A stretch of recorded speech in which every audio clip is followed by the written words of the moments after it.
Muy buenas noches, estamos en Dato Mata Relato. Hoy estamos con nuestro compañero Ricardo Pose. Bienvenido, Ricardo. Muchas gracias, María Noel, por esta nueva invitación. Nos parecía fundamental que estuvieras vos como sindicalista de APU en un programa bien interesante, después de entregada las 430.000 firmas y post 1 de mayo, que hoy tenemos un invitado bien especial. Exactamente, bueno, nada menos que Marcelo Abdala. Yo siempre hago este pequeño énfasis, permitime, que es después del 1 de mayo y del 30 de abril, Día del Trabajador Rural, que siempre queda como perdido ahí en la nebulosa, en esa previa, donde en realidad, bueno, también hubo actividades por parte de los sindicatos rurales, pero volviendo a lo importante que tú decías, yo creo que justamente el haber alcanzado las firmas puso un punto de inflexión, hay un antes y un después, no solo en el debate de la sociedad con respecto al tema de seguridad social, sino ni que hablar en la propia campaña electoral. No, y un poco el rol del movimiento sindical en lo que va a ser la campaña política, pero mucho más allá de eso. Por eso hoy te invitaba a hacer un programa que tenga que ver con el análisis del rol del movimiento sindical en la economía. ¿Por qué? Porque el PIT-CNT, más allá que ahora el tema central y va a ser el tema de la semana y de todos estos meses junto con la campaña, va a ser el tema del plebiscito. Y todo lo que repercute en torno al plebiscito, en términos de los impactos fiscales, en torno de lo que va a ser la SAFAP, en torno de cómo se van a movilizar los diferentes colectivos a favor, en contra, las empresas, la campaña política que está tomando mucho, que ya tomó mucho peso en esto, desde el lado oficialista y no oficialista, y los precandidatos.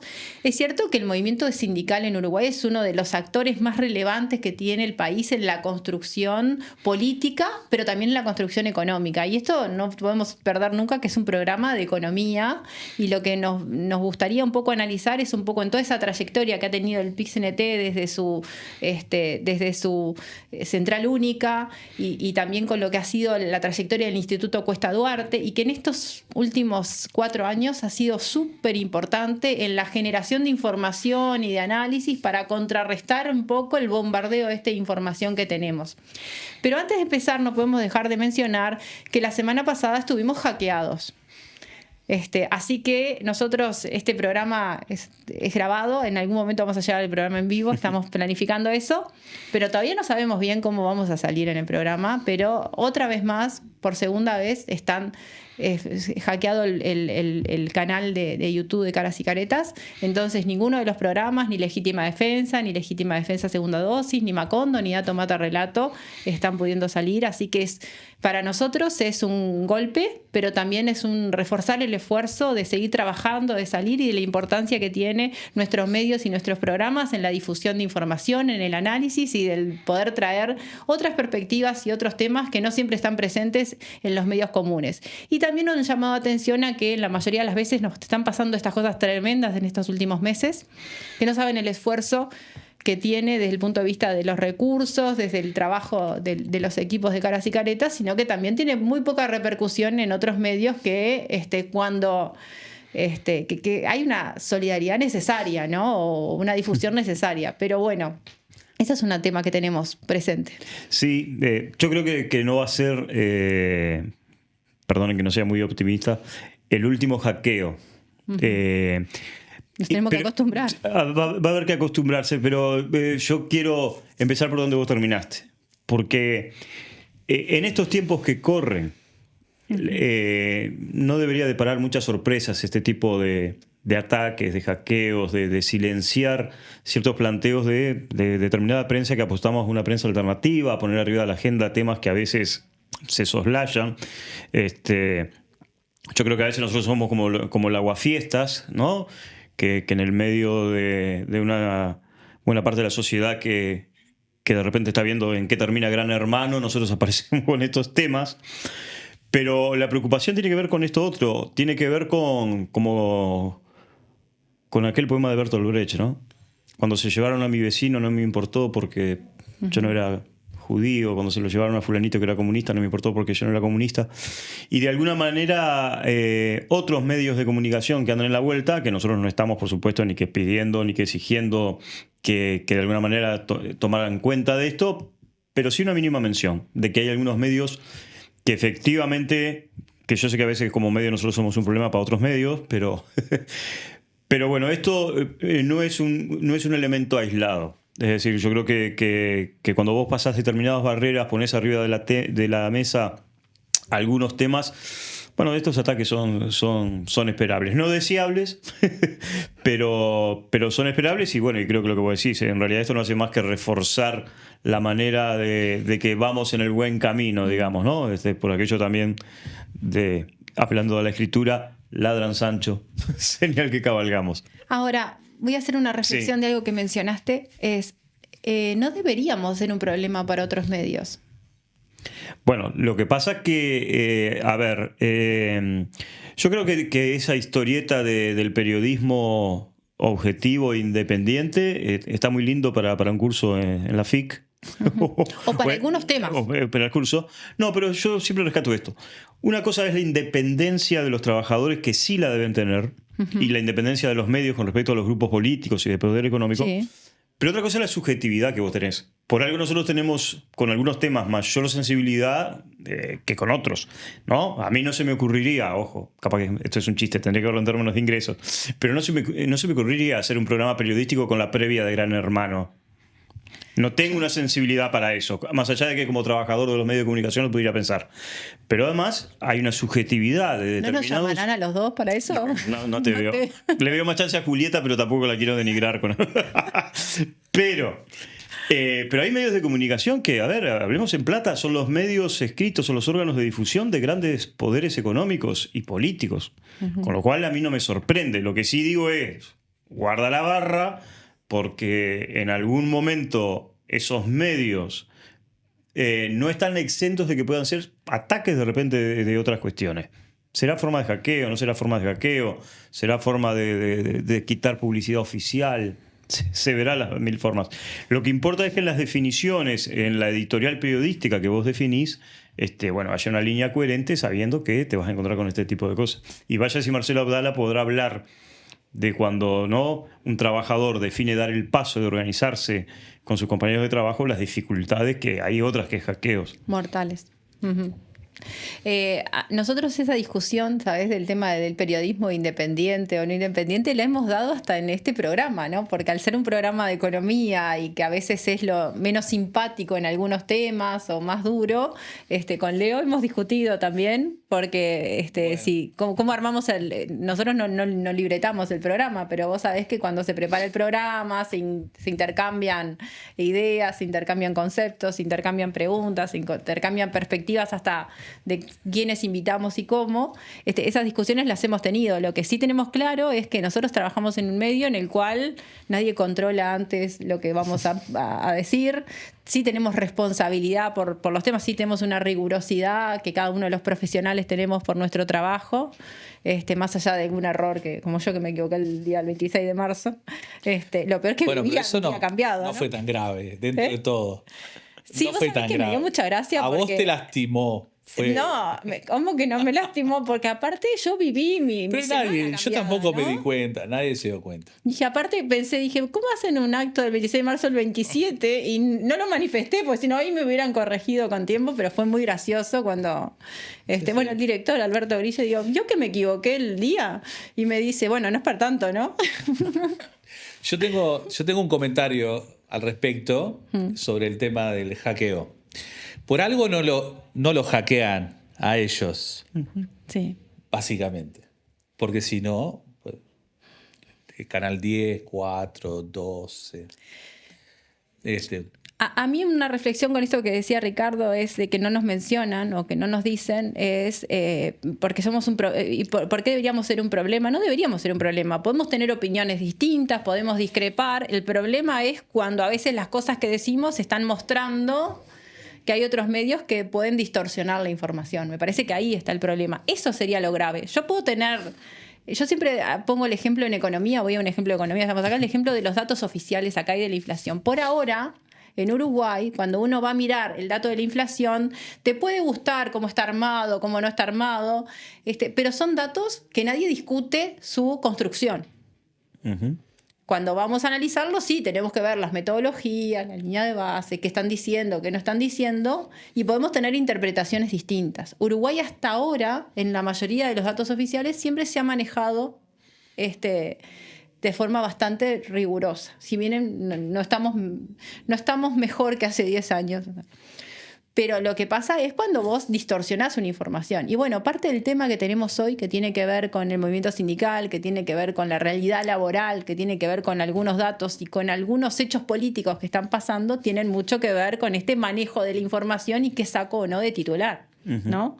Pero quería, antes de empezar con el tema, no dejar desapercibido de que estamos en una semana donde otra vez las proyecciones oficiales se están desmoronando.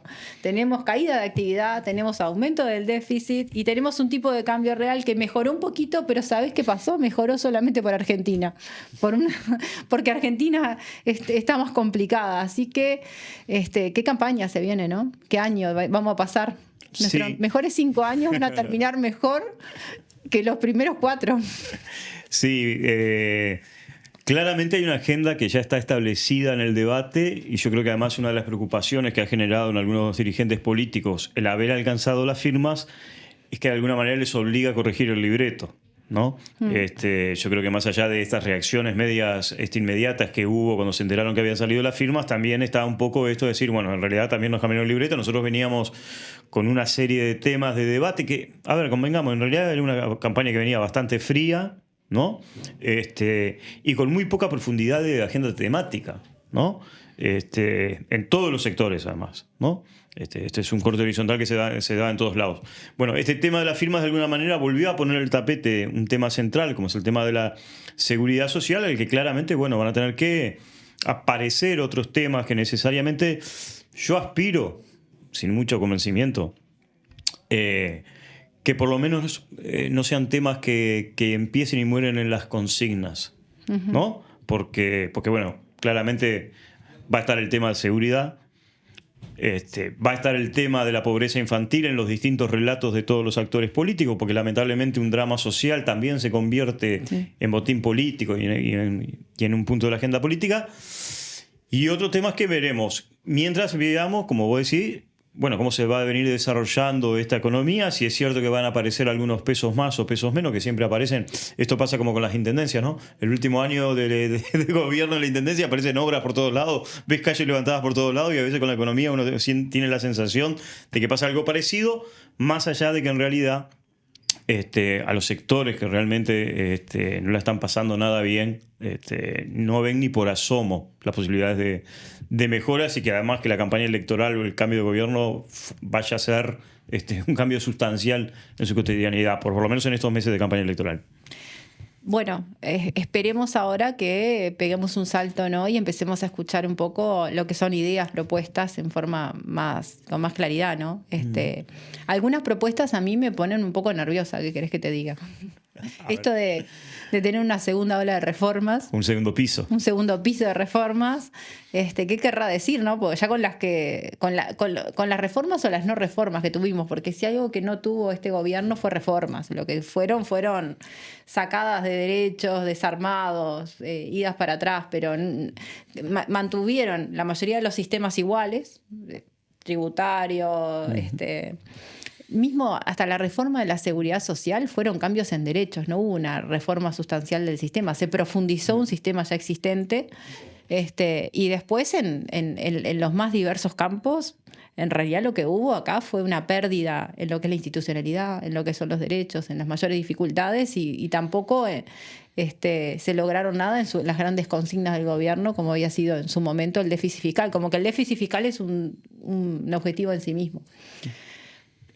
Pero bueno, un poco estamos ahora, tenemos unos meses para seguir analizando y para seguir un poco dando un poco de luz o de temas para entretenernos y para que nos sigan hackeando. Sí, probablemente. Yo creo que uno de los mayores logros, y antes de entrar en el tema, pero esto lo tiro como algo que quería decir, y antes que se me pasara, que tal vez, en lo personal, lo importante de que haya salido el plebiscito, que está bien, ahora habrá que ver si la Corte Electoral avala, por la cantidad de firmas que se presentaron, no debería haber grandes sorpresas. Yo lo pongo en la cantidad de firmas, si querés, sí, que ya es una manifestación. Pero claro, pongámosle que el plebiscito sale y haya que votar en octubre, noviembre, pone realmente un tema de discusión de agenda profundo en la campaña electoral. Porque lo contrario, yo creo que nosotros íbamos a ir a una campaña electoral donde algunos iban a criticar la actual ley que nos rige de esta reforma de seguridad social, sus aspectos más negativos, nefastos y todo lo demás. Pero como toda campaña electoral, con aquello medio, yo siempre planteo esto como esta suerte del mensaje de los testigos de Jehová, ¿no? Todo esto es horrible, pero quédense tranquilos que si yo salgo presidente, todo esto lo vamos a resolver. Y yo creo que justamente el haber colocado en la agenda política este plebiscito, de alguna manera que la sociedad tenga que volver a debatir su seguridad social y, ¿por qué no, además, todo el sistema financiero, es un paso más en una acción concreta que digamos, de alguna manera es superadora de lo que los programas políticos pueden llegar a plantear o los dirigentes políticos pueden llegar a plantear, ¿no? No esto de, bueno, repartamos la carta de vuelta y según quien salga esto lo volvemos a discutir, sino que esto ya se empieza a debatir desde ahora y obligará a tomar definiciones de alguna manera.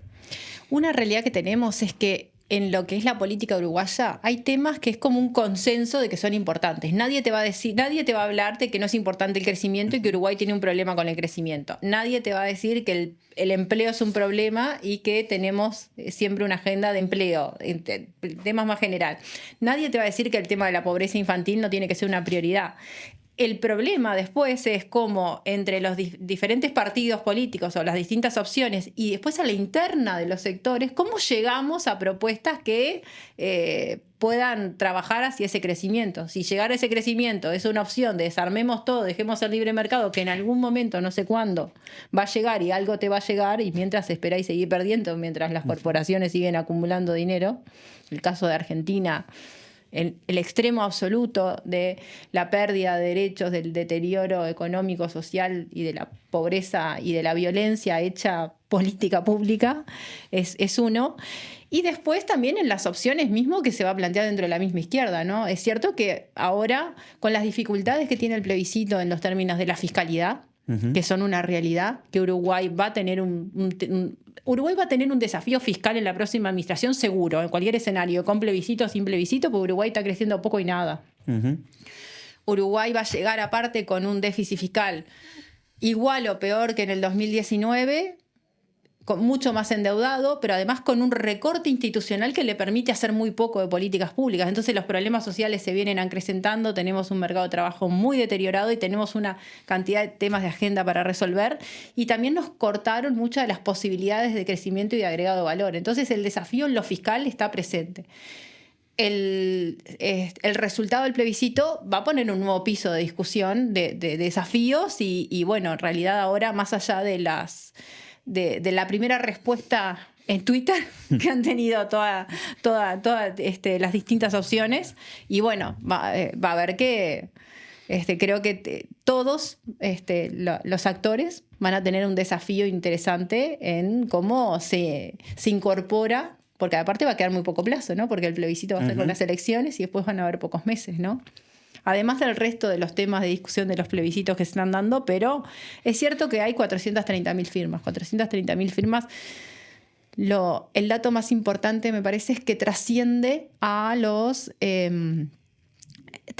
cualquier opción política o trasciende al movimiento sindical mismo. Es una manifestación de desacuerdo con una medida y de preocupación por el impacto que tiene la reforma en los trabajadores y en las jubilaciones.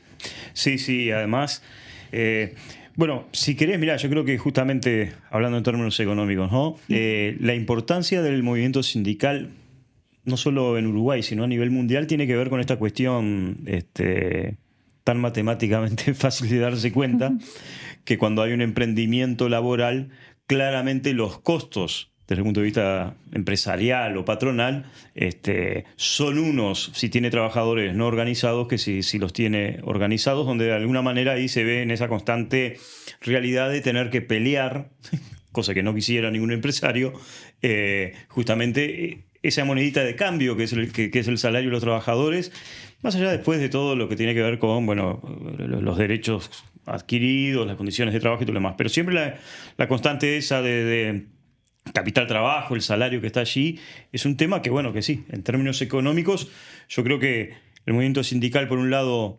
democratiza las sociedades, ¿no? Porque en una pelea que puede ser meramente corporativa o meramente reivindicativa, pero digamos básica, porque esa es la otra crítica al movimiento sindical, ¿no?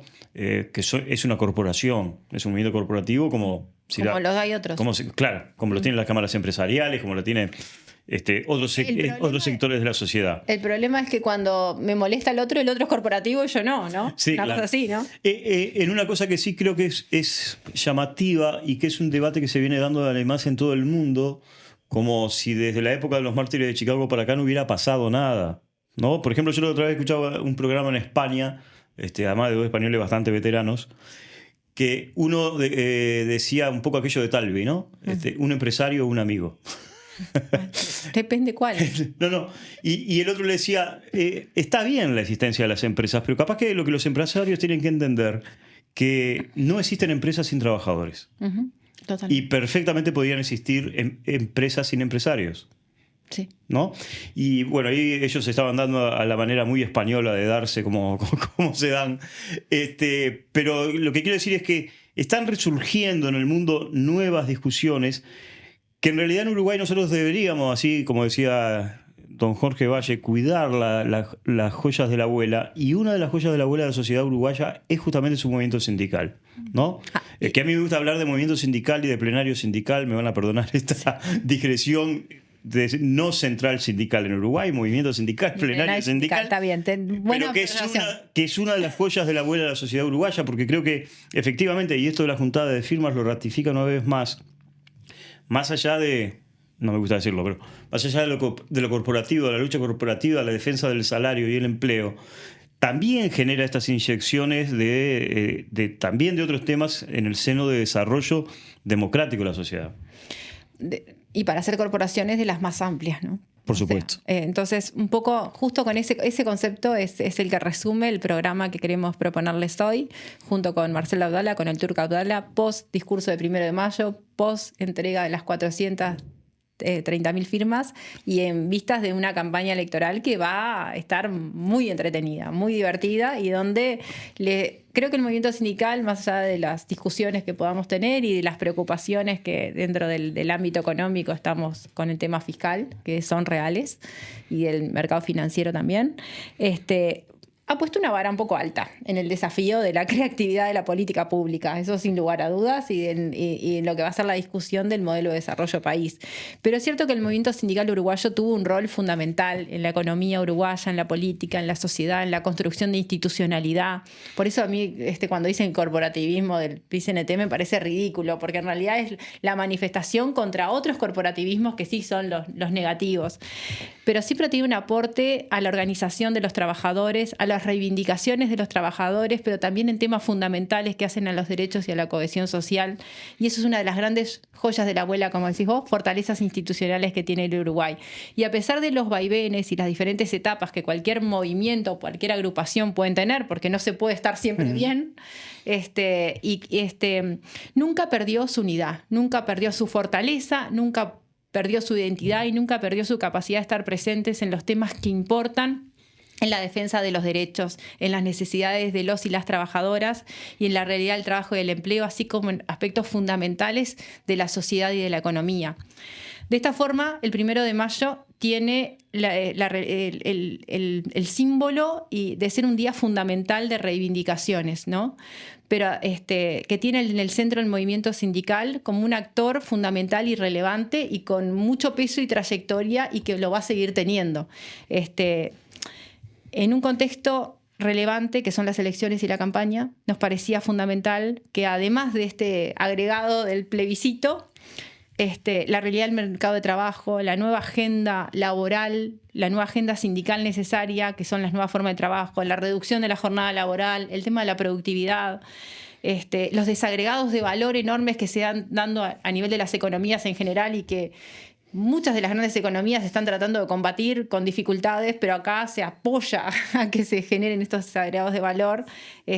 Tienen que ver un poco con las marchas y contramarchas en los derechos, en lo que es la producción, en la creación de valor y que tienen que ver un poco con cómo se moviliza la clase trabajadora y los nuevos grupos que tienen que formar parte de lo que son. Así que por eso te invito a que conversemos con con el Turco Abdala, ¿no? Termino con una frasecita de Rubén Olivera. Sí. Si es nuestro el 1 de mayo, los otros días, ¿de quién son? Muchas gracias. Seguimos en el segundo bloque ahora.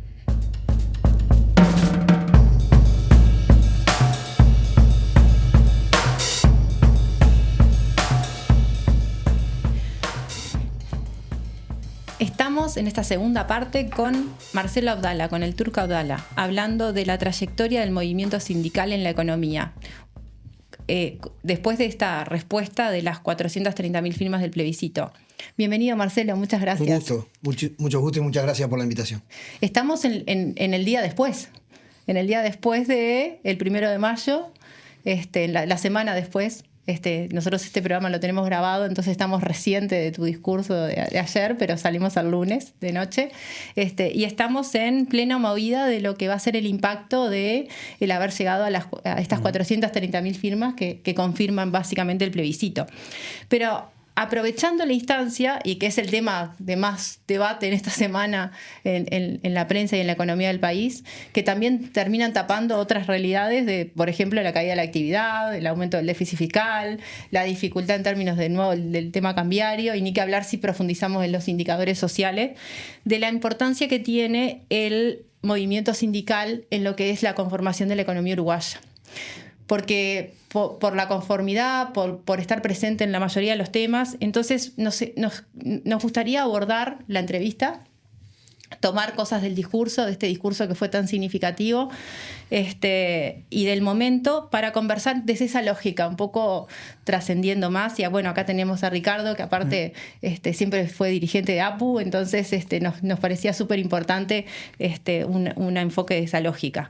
¿Cómo viene viviendo, cómo se vivió este 1 de mayo desde el movimiento de trabajadores? ¿Cómo ha sido el triunfo manifiesto de haber llegado a estas 430.000 firmas? ¿Y en qué sentido y en qué dimensiones lo ponen? Además del tema de la seguridad social propiamente dicho. Después sí me voy a poner como economista y vamos a empezar con la disputa que tuvimos el otro día con Sergio Sumarúa, si hablábamos adentro de la caja, después de la caja, pero lo dejamos para dentro un rato.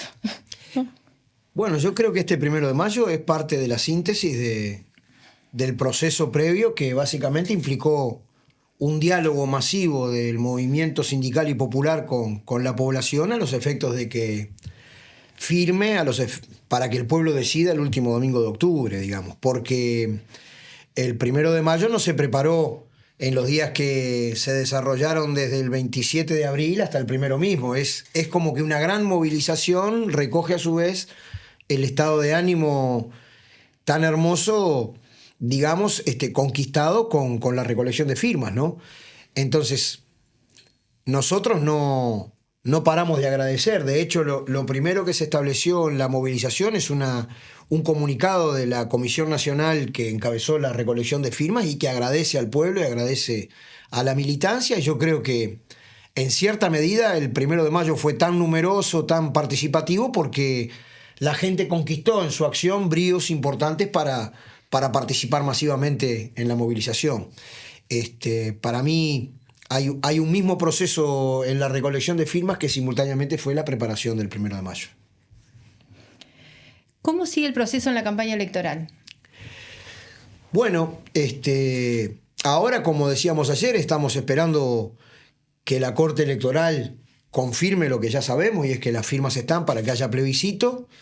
La Comisión Nacional está empezando a establecer los objetivos generales, los mecanismos del diálogo, los énfasis del mensaje para abordar a toda la población y que efectivamente el último domingo de octubre la mayoría de los votantes pongan la papeleta de estas 3 medidas cautelares o estos 3 mecanismos de protección que tienen que ver con un proceso de defender la vida, porque al final de cuentas se trata de eso, pero todavía ni miras de tener montada una estrategia afinada. Sí, obviamente se saben algunas cosas, va a ser una campaña también muy modesta, una campaña de mucha conversación con la gente, una campaña de reuniones en los barrios, de reuniones en las casas de familia, de métodos, digamos, de abordaje de la gente que permitan llegar al objetivo, que de por sí es complejo, es difícil, pero bueno, que tenemos confianza en que la militancia, cuando se inicie la segunda fase de la campaña, esté dispuesta a abordar el desafío, ¿no? Hay algunas voces, Marcelo, gracias por estar, que de alguna manera han venido cuestionando si no es un abuso sistemáticamente estar apelando a estos mecanismos de democracia directa. Entonces la pregunta es, ¿forma parte de la filosofía del movimiento sindical y popular esta apuesta a la democracia directa, o también es un camino porque no se han encontrado desde los movimientos sindicales y sociales en general en el sistema político una puerta abierta para hacer algunos planteos? Yo creo que es un mecanismo de protección de la soberanía popular, porque si tú miras el antecedente inmediato de esta respuesta es la ley 20.130, que en realidad no dio espacios reales de diálogo, de participación. Algunos sostienen que inclusive los aportes que hizo el PIT-CNT a través de su equipo de representación de los trabajadores ni siquiera fueron tomados en cuenta por quienes animaban esa apariencia de diálogo previo a la procesión de la ley. Que ya pasó con la LUC, además. Sí. ¿Tú te referís en exactamente en lo que fue la comisión de expertos? Sí, exactamente. La comisión de expertos es un mecanismo válido, es un mecanismo que se ha usado a nivel internacional con relativo éxito. También depende mucho de los contextos que están, pero tampoco termina siendo representativo, más allá de que el PIT-CNT estuvo representado, que estuvo representado en las representaciones sociales del BPS y los distintos grupos.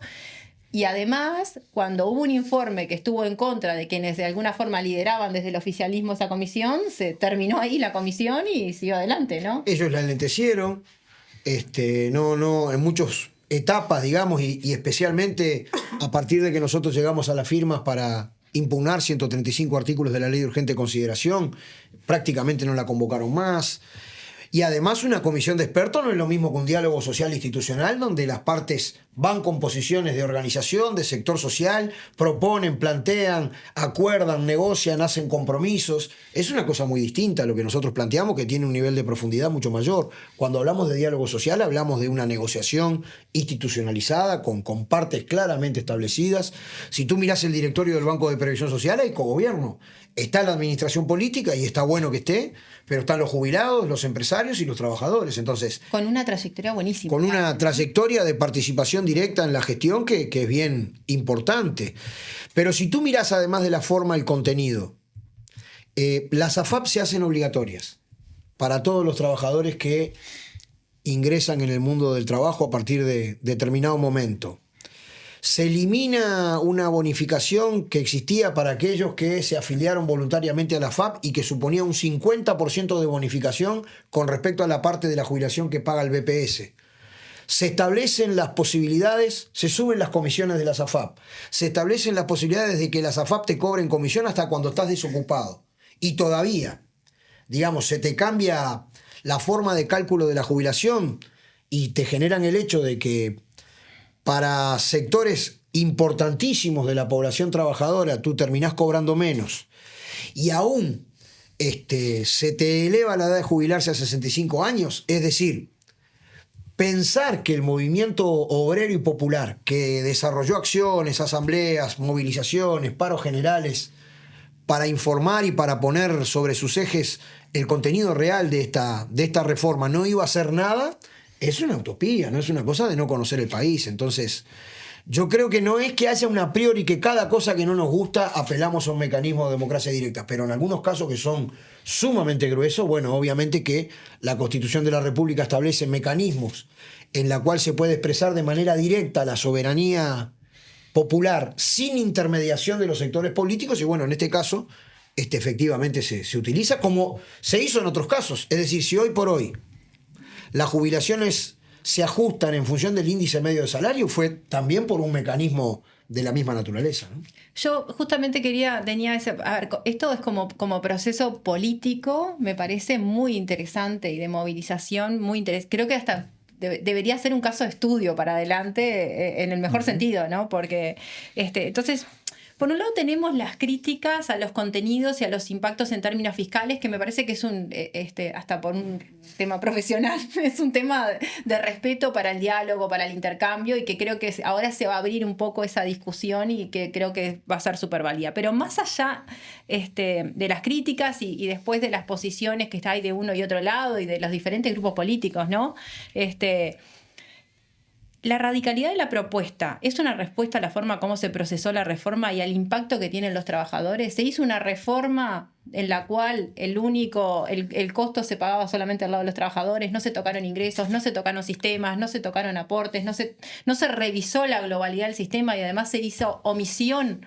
Ni siquiera estoy tocando todos los temas del tema FAB que tú mencionaste y todo lo que implica, sino además que se hizo omisión a toda la nueva realidad del trabajo. Entonces hay un grupo enorme de gente que está quedando por fuera de lo que es una matriz de protección social o una cobertura social necesaria y deseable. Y por otro lado, si las 430.000 firmas, ¿cómo se leen? ¿No se leen también como el principal planteo de disconformidad de la población y en particular de los trabajadores y de los trabajadores organizados, pero mucho más allá de los trabajadores organizados, de lo que ha sido la forma del trabajo de este gobierno, de defender los intereses de corporaciones, de ese desmantelamiento institucional, de ese recorte hacia lo que son, de querer hacer un ajuste fiscal que no terminó siendo, pero siempre del lado de lo que son las políticas sociales, los derechos, la educación, la salud, en una política que ni siquiera defiende el empresariado nacional, ¿no?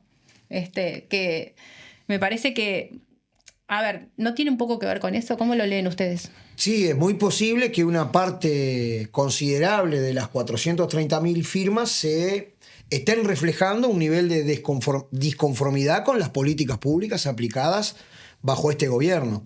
Pero yo creo que inclusive puede ir más allá, porque yo no veo tanta radicalidad, digamos, en el planteo. Yo más bien lo veo, y respeto que puedan haber otras opiniones, por supuesto, pero lo veo como 3 medidas cautelares en defensa de la vida. Es decir, está bueno que vos tengas tantas limitaciones en el empleo, demostradas ante el hecho de que en el 2019 habían 450.000 personas que ganaban menos de 25.000 pesos y hoy ya son 550.000. Esto también alimenta una parte de los 50.000 más que están bajo la línea de pobreza, que ya son 360.000, de los cuales 150.000 son niños, son menores o adolescentes.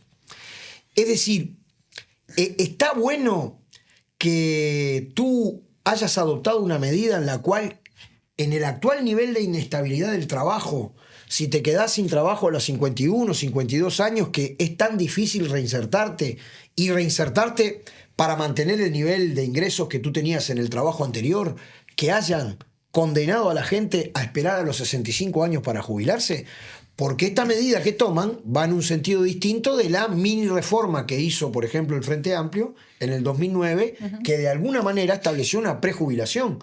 Si tú te quedabas sin trabajo a los 58 años, tenías 2 años de seguro de paro y podías llegar a la jubilación por lo menos con algún tipo de ingreso. Hoy por hoy es una situación que como dice Oscar, que lo dice con mucha claridad en la metáfora que utiliza, vos venís nadando con muchas dificultades, te corrieron la orilla hasta los 65 años. Y que vos plantees, si así lo decidís, poder jubilarte a los 60 años, que la prestación básica por persona sea igual al salario mínimo nacional y que, en definitiva, la seguridad social sea una esfera pública, porque es eso lo que está en el fondo del asunto. Lo que se está cuestionando aquí es un aspecto de un avance a la uruguaya, pero un avance al fin, en el sentido de lo que inventó Pinochet con las AFAP, digamos. Son 3 medidas de derechos humanos básicos, ¿no? Entonces tú puedes decir, bueno, esto tiene determinados impactos en cómo tú financiás para sostener estos derechos. Bueno, fenómeno, hagamos una discusión. Nosotros no hicimos una propuesta tributaria, sino que establecimos criterios, principalmente para defender a la población, cuando a otros lo único que se le ocurre es subir el IVA. Siempre el IVA.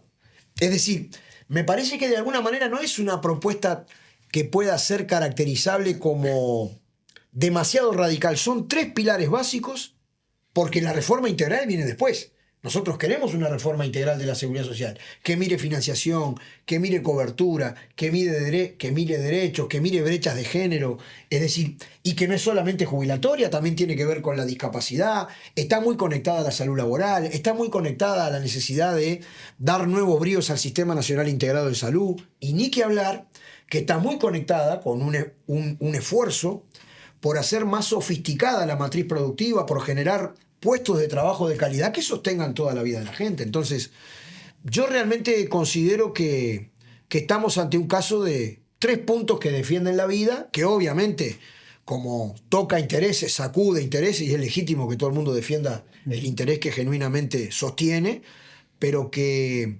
alarma mucho más de lo que es, para llamarlo de alguna manera. Porque también los sectores defensores del statu quo, de la SAFAP, te quieren poner en un eje de discusión caos-orden, cuando te dice que esto es el Triángulo de las Bermudas, cuando te dice que es una catástrofe, que yo realmente no la veo, ¿no? Si tú partís de la base que 22.000 millones de dólares van a pasar de la SAFAP al Banco de Previsión Social, y que además tenés todo un tiempo para ver una financiación genuina, es decir, hay 24 meses en el que se puede reglamentar esta reforma constitucional a través de una ley. Esa ley se puede hacer con mecanismos de diálogo social institucionalizados. Es decir, existe el debido tiempo para pensar como sociedad cómo sostenemos esta defensa de los derechos que se está desarrollando, ¿no? ¿Cómo va a ser el trayecto con los precandidatos, sus equipos, en estos meses? Porque por un lado hay quienes están tomando también como caballo de batalla el combate a la reforma, como la expropiación que parece un argumento un tanto ridículo, decir que el PIT-CNT se va a expropiar de los ahorros de los trabajadores, ¿no? Sí, y se sigue repitiendo, y es un despropósito, porque de manera notoria la papeleta establece que los fondos que hoy están en la SAFAP van al BPS, y lo más importante, la gente tiene garantías de la trazabilidad de lo que allí pusieron, pero además tiene garantías que en ningún caso va a cobrar menos. El tema es que esto mejora las jubilaciones, y eso sale dinero. Entonces tendremos una discusión de cómo se financia, pero sí se dice cualquier disparate. En principio, la decisión que tenemos es que nosotros, no solamente de este punto, sino de la mirada programática general del movimiento sindical, nosotros vamos a conversar, no tanto con los precandidatos, aunque nunca nos negamos a dialogar cuando así se establece, sino ya cuando estén definidos los candidatos de los distintos sectores políticos, bueno, ahí tendremos una ronda de actividades con ellos para no solamente expresar las opiniones del movimiento sindical, sino también escuchar las respuestas y los compromisos que hagan a los efectos de pensar en una estrategia nacional de desarrollo, ¿no? Ricardo, no sé si coincidís conmigo. A mí un tema que me preocupa siempre es la rapidez de las redes sociales y lo corto de las redes sociales. Y que un titular es como que hay mucha gente que se embandera de esto y no da la posibilidad de este diálogo. Lo que sí está claro, que en cualquier escenario el desafío que van a tener por lo pronto mis colegas o que tendremos es cómo pensar eso de acelerar la diversificación y el crecimiento productivo. Porque es cierto que en un escenario como el que proyectamos, y la cosa está complicada, ¿no? Sí, pero también algunos supuestos de algunas investigaciones que maximizan el impacto, digamos, de una reforma como esta que establece estos 3 pilares, por ejemplo, no estiman el crecimiento del Producto Bruto Interno. No estiman un proceso que nosotros somos socios, digamos, de mejorar la capacidad productiva del trabajo, la productividad. Y principalmente no estiman un conjunto de liderazgo del Estado, del planeamiento estratégico y política industrial, políticas productivas concretas que tiendan a diversificar la matriz productiva. Por ejemplo, Uruguay, ¿quedará acoplado o no al plan de Lula de industrializar nuevamente Brasil con una metodología, digamos, de pensar los problemas que tiene la sociedad y generar la condición de proveer los insumos para la solución de estos problemas con industria nacional? ¿No será que podemos avanzar nosotros en complementación productiva? Las transnacionales no lo garantizan, porque ellas se localizan o se deslocalizan en función de decisiones que se toman en escritorio que vaya a saber dónde quedan. Pero las políticas públicas que orienten en esa dirección, que generen en última instancia penalizaciones o premios a los buenos comportamientos en función de una estrategia de desarrollo, ni siquiera miran esos elementos, ¿no? Y la verdad que nosotros nos imaginamos un proceso de transformación social que no es solamente ubicarse en la esfera de la distribución, es cuestionar todo el modo de acumulación dependiente. Porque así como estamos, es crudo esto se refleja en el comportamiento demográfico de la sociedad uruguaya, se refleja en el desarrollo desigual y que las actividades se concentran básicamente en el área metropolitana, pero si tú mirás cifras de desempleo, informalidad, etcétera, del Río Negro al norte, no tiene nada que ver con lo que pasa en el área metropolitana. En definitiva, el problema que tenemos planteado es que la actual base productiva no da para que podamos vivir bien 3 millones de personas. Porque además, si me permitís... Y de esa base productiva hay sectores privilegiados que tienen mucho dinero. Entonces, bueno, lo que decimos nosotros, no se hace tortilla sin romper huevos. ¿Para dónde se van a orientar las políticas públicas? Por eso nos reíamos cuando el escándalo se produce en torno a una propuesta de 3 derechos básicos y lo único que se les ocurre es que va a crecer el IVA. ¿Por qué? ¿No hay otro lugar donde sacar? Es decir, esto no es una reforma tributaria completa, pero decíamos 3 criterios. Eficiencia tributaria. Los mecanismos de evasión que hay hoy. No vamos a hacer nada para mejorarlos. Justicia contributiva. ¿Está finalizado el criterio de que el que tiene más pague más? Reforma tributaria de nueva generación. Fiscalidad robótica, utilidades de las transnacionales, remesas de las transnacionales al exterior. En fin, un conjunto de aspectos que hoy no tenemos cosas para hacer en ese sentido. De ser necesario, yo creo que va a ser necesario. Para mí no es mala palabra. Hay gente que se asusta, digamos, en el debate electoral. No, mejor no hablar de impuestos. ¿Por qué? Si los estados se financian de impuestos y a su vez reorganizan la inversión y en función de determinadas prioridades. Yo creo que hay que conversarlo, ¿no? Pero eso es una discusión que, según los propios detractores de la iniciativa nuestra, como saben que vienen 22.000 millones de dólares de la AFAP al BPS, lo establecen para dentro de algunas décadas. Es decir, si habrá tiempo para hacer las cosas, ¿no? Yo quería justamente, si te parece, Ricardo, ir al tema de cuáles son los temas mucho más allá del plebiscito. Si bien está copando un poco la agenda, el PCNT siempre ha sido, y el movimiento sindical, mucho más que eso. Y un poco hacer una primera línea en lo que son el tema laboral, empleo y salarios, que está muy vinculado a todos los temas que vos dijiste, ¿no? Lo que hemos tenido en estos 4 años de gobierno de coalición, con impronta herrerista, como digo yo, en los temas laborales, ¿sí? Ha sido un poco mucho desmantelamiento de políticas. Y en inserción internacional estamos mucho peor, entonces toda esta línea de complementariedad con Brasil, y que ahora sería fundamental con toda esta política de industrialización de Lula, que para sectores del Uruguay es fundamental para avanzar en el agregado de valor. Estamos mucho peor en estos 4 años. Hay sectores enteros que han venido cayendo enormemente. Aparte, en una cosa que no se conoce, pero alcanza a veces con mirar datos del Cuesta Duarte y datos de la Cámara de Industria, ¿no? Y datos oficiales. Después, en todo lo que ha sido... se mantuvieron los consejos de salario, pero también se cambió un poco la agenda, se cambió el foco, en las 3 patas de la negociación. El Estado opera de otra forma, y si bien en estos últimos meses ha habido un poco de recuperación, pero se pasaron 40 meses que se perdieron absolutamente, y tampoco, al igual que pasa en la seguridad social, no hay una agenda de políticas adecuada. Ni siquiera estamos diciendo desde una lógica ideológica, poniendo al país en lo que son los problemas del trabajo en la actualidad y de la robotización y de la inteligencia artificial, ¿no?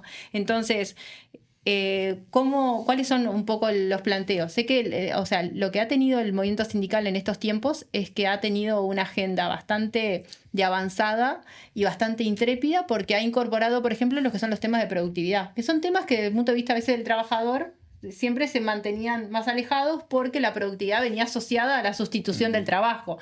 Y ahí hay un cambio interesante, porque dicen, no, la productividad es un tema de todos, y la productividad es algo que se materializa desde el punto de vista del capital y desde el punto de vista del trabajo, y también tiene que derramar para los 2 lados, ¿no? Sí, claro. Es que nosotros tenemos sobre la cuestión de la productividad, la presunción, la práctica, digamos que es mucho más dificultosa para el empleador conversarla que para nosotros. Porque hay un insumo básico que la gente puede tener un conocimiento desde el punto de vista del saber obrero, del saber de los trabajadores en los distintos lugares de trabajo, pero requiere una información sistemática. Y hemos tenido siempre la dificultad de que al empleador le cuesta mucho poner la información arriba de una mesa, los efectos de poder discutir, fenómeno, cuáles son los objetivos, cómo se implementan, cómo, digamos, el destajo o el aumento de la intensidad de trabajo no contaminan lo que es otra cosa, porque la productividad no es exactamente eso, es otra cuestión, es la capacidad técnica productiva del trabajo humano. Y hemos tenido mucho problema para que la gente del sector empresarial comparta la información. No te muestran el plan de negocios. Claro. Entonces, Nosotros pensamos que las limitaciones que existen en el empleo derivan del carácter dependiente de nuestra base productiva. Digamos, cualquier país sería, digamos, tonto si no utiliza sus recursos naturales para una estrategia de desarrollo, pero no alcanza. Cuando tu inserción es tan unilateral que solamente tenés una inserción internacional parada en recursos naturales, bueno, a la larga perdiste. Porque estás organizando una transferencia desde el trabajo en esa sociedad hacia los sectores neurálgicos que están en la punta de las distintas trayectorias tecnológicas y terminás trabajando para otros.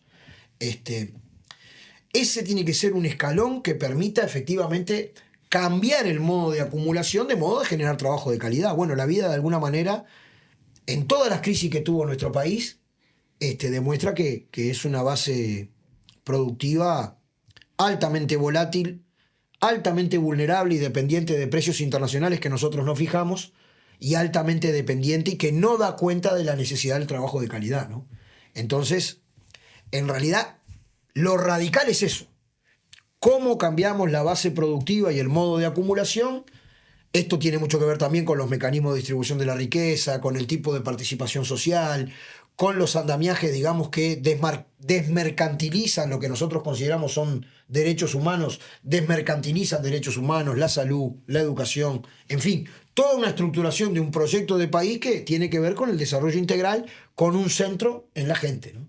Con un ejemplo bien claro, porque el 30 de abril, el día previo al 1 de mayo, fue un nuevo día del trabajador rural, y donde, bueno, de alguna manera los sindicatos rurales siguen exigiendo una serie de condiciones laborales que, los Maya Oro parecen no atender. Bueno, pero justamente nuestra Secretaría de Salud Laboral hacía todo un evento analizando los perjuicios que significa la hiperutilización de agrotóxicos en cuestiones de la salud laboral, en cuestiones de la salud humana, en cuestiones del medio ambiente, en cuestiones del agua, y te dicen, bueno, evidentemente que en materia de soberanía alimentaria está bueno pensar en transformar el modelo productivo, digamos, que está parado en los recursos naturales para que sea sostenible, ¿no? Y tú tenés allí inclusive una franja de nuestra clase que recién está accediendo a las 8 horas. Claro. Y nosotros estamos planteando la perspectiva de compartir la actual revolución tecnológica entre el capital y el trabajo a través de la reducción de la jornada. Es decir, y ahí venimos más de atrás. Y también nosotros tenemos un desafío que es proveer los mecanismos de autoorganización de los trabajadores del sector para que puedan ser un actor de peso, por ejemplo, en la negociación colectiva. En la negociación colectiva perdemos 2-1, el Poder Ejecutivo con las gremiales patronales rurales contra el planteo de los trabajadores. Y se han perdido espacios que estaban bastante instalados, ¿no? Como toda la parte de salud laboral en la parte rural, que sí, tenía una trayectoria interesante y que venía trabajando fuerte. Hay una crítica bien importante en esa materia porque es muy raquítico, digamos, el aparato en que el Ministerio de Trabajo hace de policía del trabajo, me refiero a la Inspección General del Trabajo. Se han alivianado las multas cuando una empresa, digamos, no incumple la normativa. Tú tenés un impacto positivo que se cumplieron ya 10 años y nuestros compañeros del ZUCA lo han conmemorado en sus justos términos, que es un impacto positivo de la Ley de Responsabilidad Penal Empresarial, que no tuvo los impactos espantosos que se decía cuando se iba a aprobar. Se decía que iba a ir todos los empresarios presos, se decía que un montón de cosas negativas y sin embargo cumplió un rol positivo, digamos, inaugurando el delito de peligro como posibilidad, lo que a su vez genera un poco más de cuidado, por lo menos en cosas como extremas, preventiva, ¿no? Era muy importante, pero fue escandaloso en aquel momento. Claro, y sin embargo, bueno, dio buenos resultados, pero en otro orden de cosas, tenés los problemas con el Banco de Seguro, que no reconoce un conjunto de males que nosotros estamos convencidos son enfermedades profesionales, derivan del trabajo, y se ha debilitado mucho, digamos, el rol del Ministerio de Trabajo como policía del trabajo en lo que tiene que ver con la salud laboral y el medio ambiente de trabajo, ¿no? Déjame pasar un poco más, trascender un poco los temas laborales, porque otro tema que ha tenido siempre es un poco ir un poquito más allá y ir con la agenda país, ¿no? Entonces, ¿cuáles van a ser los temas? Porque en campaña electoral es muy importante el estar aportando hacia los temas que van a ser parte de las propuestas de campaña, más allá del programa del Frente Amplio, que ya está establecido y que toca todos los temas necesarios, digamos, pero ahora va a jugar un poco los compromisos. Entonces, el movimiento sindical va a jugar fuerte porque por el rol que tiene en los temas concretos sectoriales, pero también con la agenda país, que está un poco deteriorada en algunas cosas y que algunas son bastante vergonzosas. De los temas que tocamos mucho lo que va con el desarrollo económico, social y sustentable, ¿no? Que siempre, una cosa que yo afirmo es que la importancia que tiene el tema del uso de agroquímicos, de agrotóxicos y lo que es la sustentabilidad en el cuidado del modelo de medio ambiente, que además es la mejor marca que tiene el país y que además es la mejor mecanismo o medio de inserción internacional. Y eso también va, la mayoría de los estándares internacionales que cada vez y las certificaciones que es necesario tener muchas veces para mejorar acceso a mercados, tienen un componente laboral que es súper importante. Uruguay, como país pequeño, para poder acceder a esos niveles requiere de políticas muy fuertes, muy rigurosas, de mucho contralor y muy inspectivas. Y eso se está perdiendo mucho. Y sobre todo cuando estamos hablando de las pequeñas y medianas empresas o de las empresas nacionales un poco más a escala, ese acumulado en términos de construcción de bienes públicos es fundamental para el acceso a mercados. Entonces es como ahí es evidente el círculo virtuoso que se genera, y cuando se va marcha atrás, en realidad las que van a poder quedar son las transnacionales o las que pueden tomar decisiones como quieran. Te planteo algunos temas que me parecen interesantes, algunos ya los mencionaste. Uno, que es la mejora de la institucionalidad. La institucionalidad, más allá del movimiento sindical, hay espacios de institucionalidad donde el movimiento sindical está presente y que hoy están perdiendo peso. Por ejemplo, en todo lo que son los institutos, ¿no? Me parece que es un elemento importante, y hoy cada día no se cambió nada en la estructura, pero sí en el peso y el contenido. Otra, que es esto de la agenda la productividad en la agenda de desarrollo, y esto de la nueva era de las políticas industriales y la necesidad de una industrialización diferente con todo lo que es el cambio tecnológico, la inteligencia artificial y las decisiones en la materia, que terminan siendo siempre decisiones humanas, no es que me lleva la inteligencia artificial. Después, en lo que es la agenda de derechos, la nueva agenda de derechos laborales, sociales, la perspectiva de género y la cohesión social, todo lo que tiene que ver con la territorialidad, donde el movimiento sindical desde sus orígenes estuvo muy presente, y por eso el mantener una central única es el gran activo que tienen. Y después el tema de la pobreza, desigualdad, la pobreza infantil, los temas de derechos humanos que son críticos, ¿no? Un país con 3.444.000 que somos, no podemos permitirnos algunas realidades. Lo pongo además porque hay muchos manejos ahora con esto del plebiscito que también te dicen, ay, nos olvidamos los niños. Me imagino que no está en la cabeza de... No, de ninguna manera, porque, bueno, entre las prioridades, directamente apuntar a eliminar la pobreza en general y la pobreza infantil, es decir, son medidas casi que te diría que de corto plazo. Es decir, no pueden esperar una transformación estructural que tenga que ver con la diversificación de la matriz productiva. Son medidas de corto plazo. Por eso citábamos nosotros a Wilson Ferreira Lunate cuando decía, si no somos capaces de asegurarle una vida decorosa a 3 millones y algo más de habitantes, somos criminales, decía él.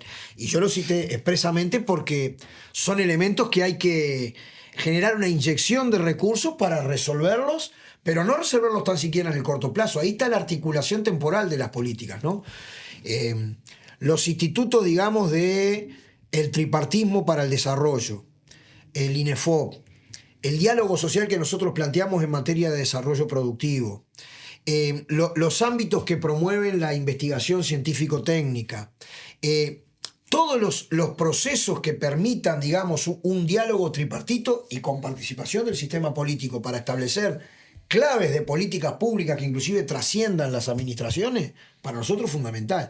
Entonces, en eso tú tenés medidas de corto plazo, medidas de mediano y de largo plazo que tenés que articular, y se necesita, por contrario, al salvajismo, digamos, que está sucediendo hoy en la República Argentina, se necesita una institucionalidad frondosa pero eficaz desde el punto de vista de desarrollar esas políticas. Yo concuerdo totalmente, ¿no?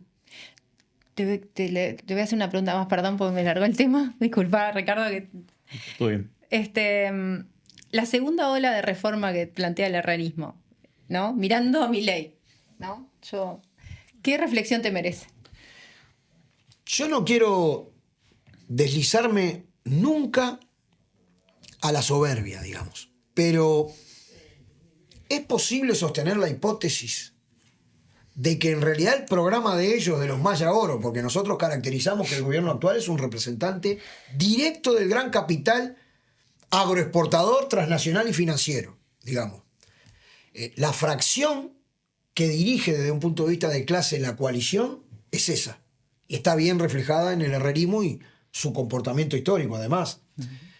Hay que recordar que cada vez que Uruguay tuvo ciertos modelos de crecimiento incluyente, don José Valle Ordóñez, el Alto de Viera, el acuerdo de herrerismo con Terra, la dictadura de Terra. Luis Valleverre, Consejo de Salario, Industrialización por sustitución de importaciones, reforma cambiaria y monetaria de Assini, Fondo Monetario Internacional, gobierno blanquipachequista, luego Bordaberry, dictadura. Y ahora nuevamente el impulso, es como lo de Real de Azúa, el impulso y su freno, el impulso progresista, los Maya Oro en el gobierno. Sin soberbia. Pero yo me pregunto, esto es una pregunta interesante para la investigación social, económica y politológica. ¿No será que ellos en realidad tienen un programa, pero que no lo pudieron aplicar en función de la unidad, la movilización y la lucha del movimiento obrero y popular?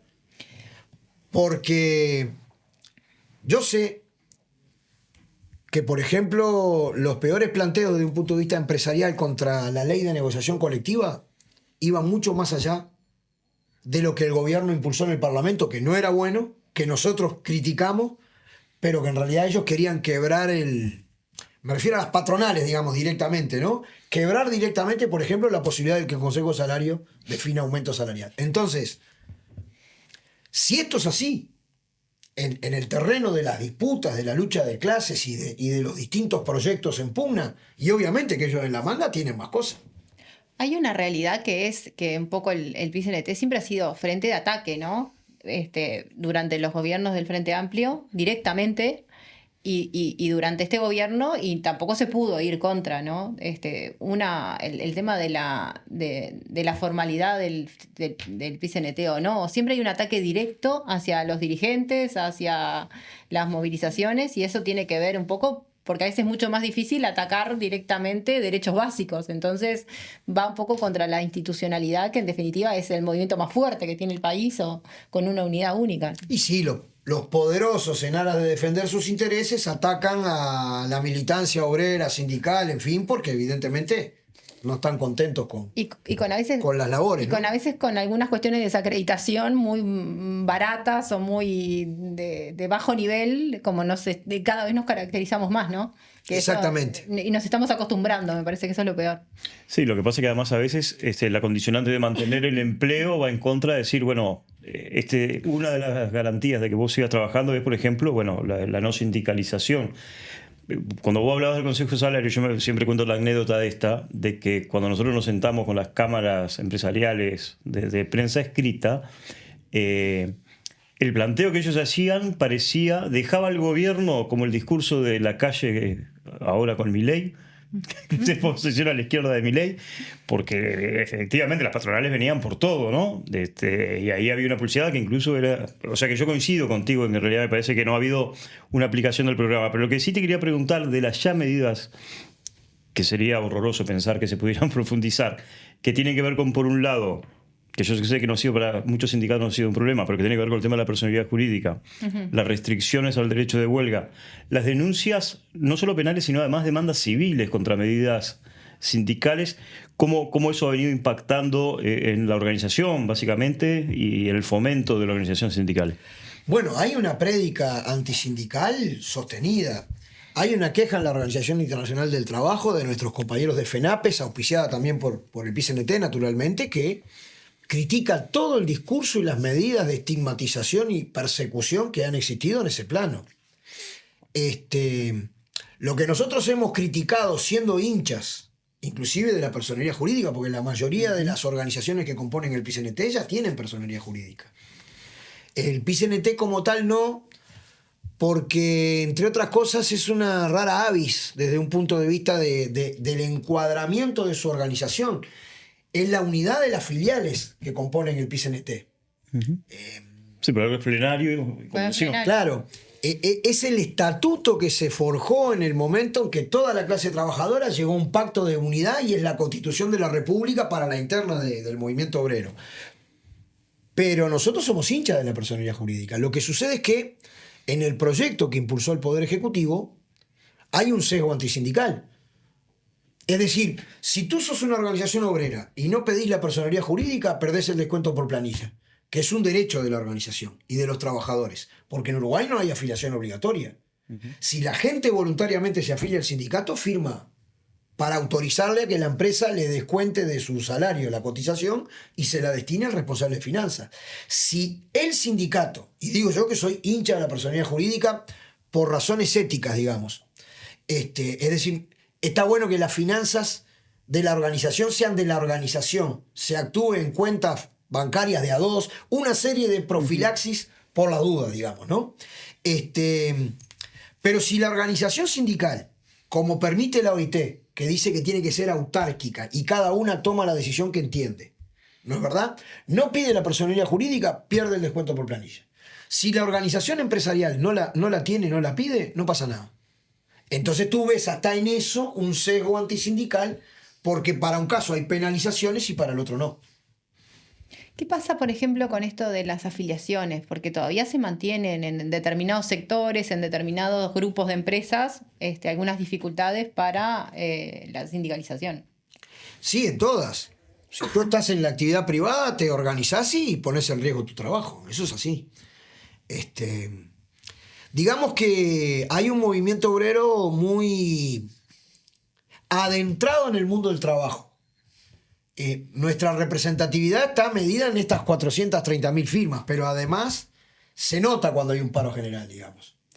De todas maneras, efectivamente, por la vía del achicamiento de algunos sectores con fuerte sindicalización, como la industria manufacturera, otras cuestiones, es muy probable que el movimiento sindical tenga más o menos la misma cantidad de afiliados que en su punto máximo, pero no necesariamente la misma cantidad de cotizantes. Porque, por ejemplo, en la actividad privada, cuando la gente está en el seguro de paro, sigue afiliada al sindicato, cuando la despiden, sigue afiliada al sindicato, pero no necesariamente cotiza. Entonces, en ese sentido, los comportamientos, digamos, que se han observado de manera más reciente en el mundo del trabajo, sí terminan afectando a la membresía sindical. Capaz que si hay un congreso, como seguramente tendremos en mayo del año que viene, efectivamente la cantidad de afiliados que representa ese congreso sea menor a otros momentos de alta sindicalización. Principalmente porque no es que haya menos afiliados, pero sí hay menos aportantes, que como se mide la participación en el congreso. ¿Qué pasa con estas nuevas formas laborales? Bueno, para mí es un desafío. Yo soy hincha de estudiar las nuevas formas de precarización que el capital somete a los trabajadores, de estudiar concretamente los fenómenos de las aplicaciones y tender líneas que ayuden a la organización de los trabajadores, a que tengan efectivamente un derecho a la negociación colectiva, a que hayan leyes laborales específicas, porque si no están a la buena de Dios, no tienen cómo. Formalmente son unipersonales, son hasta pequeños propietarios de un pequeño medio de producción, pero en la práctica son dependientes de terribles transnacionales, ¿no?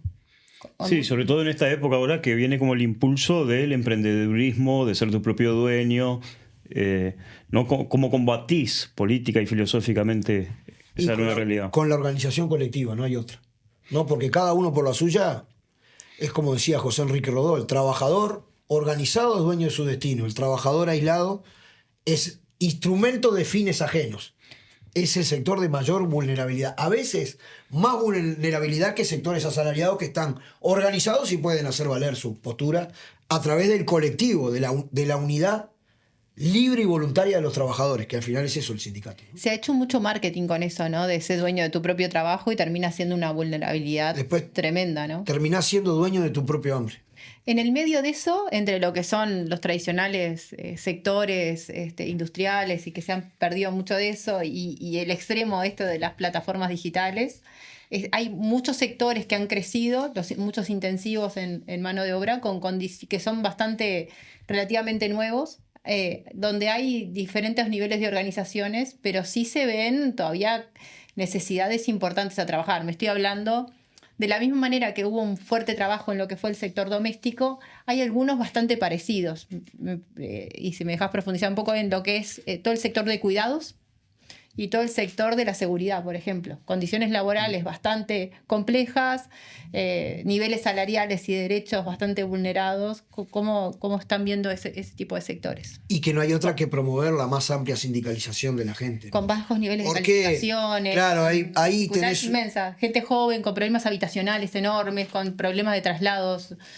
Eso es lo que explica que pasaste de 450.000 trabajadores a 550.000 que están empleados, porque cuantitativamente, efectivamente, el empleo se recuperó con respecto a lo que era antes de la pandemia y hasta lo sobrepasó, pero en la calidad de empleo deja mucho que desear, ¿no? Es decir, eso requiere políticas específicas y una línea muy clara de promover la organización, la solidaridad, la sindicalización, a los efectos de que esos destacamentos de trabajadores puedan hacer valer sus derechos, ¿no? Hay un mensaje constante que se le bombardea a los más jóvenes que dice el trabajo dignifica. O en realidad lo que dignifica son los derechos laborales. Yo pienso que lo que dignifica es la lucha. Uh-huh. Obviamente que el trabajo es un vector fundamental de integración social, de colectivización de la experiencia, de socialización. Pero yo creo que lo que dignifica es la conciencia de clase, digamos, ¿no? Es decir, tú puedes estar trabajando y eso es una actitud importante, digna, estás tratando de sostener tu vida, pero si no te juntás con tus compañeros para defender tus derechos, estás en el horno. En el mundo actual, ¿no? Con las formas de comunicación actual, con las dificultades que tiene, ¿no? Este debate se da mucho también a nivel político, en lo que es la militancia, en lo que son la participación en los actos. ¿Cómo se maneja el movimiento sindical? Debe ser un desafío enorme ahí, deben haber muchos temas por ver cómo se sigue con la gente joven, con las nuevas formas de comunicación, con el bombardeo de las mentiras, de las fake news también. Es muy difícil porque hay en cierta medida una dictadura mediática y las formas nuevas tienden a la individuación de la comunicación, de la actividad, entonces es muy complejo. Yo creo que recién estamos aprendiendo, ¿no?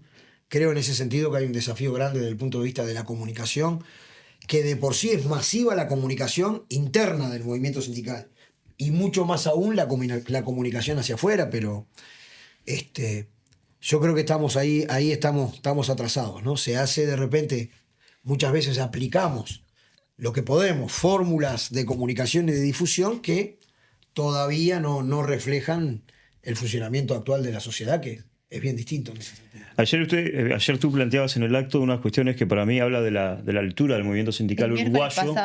Perdón, el miércoles pasado.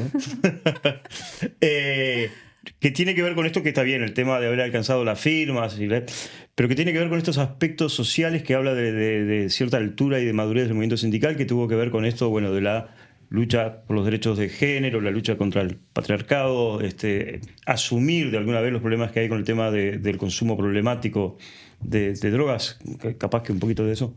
Y es que nada de lo humano nos es ajeno, ¿no? Es decir, hay cuestiones que se plantean para el mejor vivir, para la mejor vida, que no alcanza con reivindicar a otro, que vos tenés que poner el cuerpo, tenés que poner efectivamente el pellejo atrás de las ideas desde el punto de vista de ser un vector importante en ese sentido. Yo no puedo hablar, digamos, de que haya una remuneración para el trabajo no remunerado en clave de género, o que se implemente el Sistema Nacional de Cuidados, o que efectivamente se cumpla y se coloquen el presupuesto necesario para ley de violencia basada en género y al mismo tiempo no hacer lo posible para desmontar una cultura que viene enraizada, cristalizada en las propias relaciones sociales, que es la que contribuye a esos fenómenos, como es el machismo, el patriarcado. Entonces ahí todos nosotros estamos más bien para aprender, más bien para parar la oreja, para dejar que las compañeras estén en primera línea en esas cuestiones y aprender y tratar de contribuir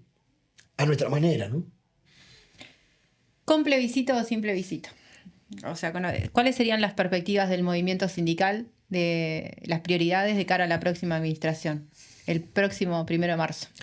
Trabajo de calidad, Sistema Nacional de Cuidados, seguridad social, negociación colectiva, obviamente las cuestiones inmediatas, pero la agenda del desarrollo integral del país. Marcelo, muchas gracias. No, gracias a ustedes. Nos encantó que vinieras. Y sabemos que es difícil la agenda tuya y de todos estos días, pero bueno, para nosotros eras como imprescindible. Bueno, para mí un gustazo y un abrazo muy grande a todos y a todas. Ricardo, muchas gracias. Nos vemos el próximo lunes, Dato Matarrelas. Gracias. Hasta lunes.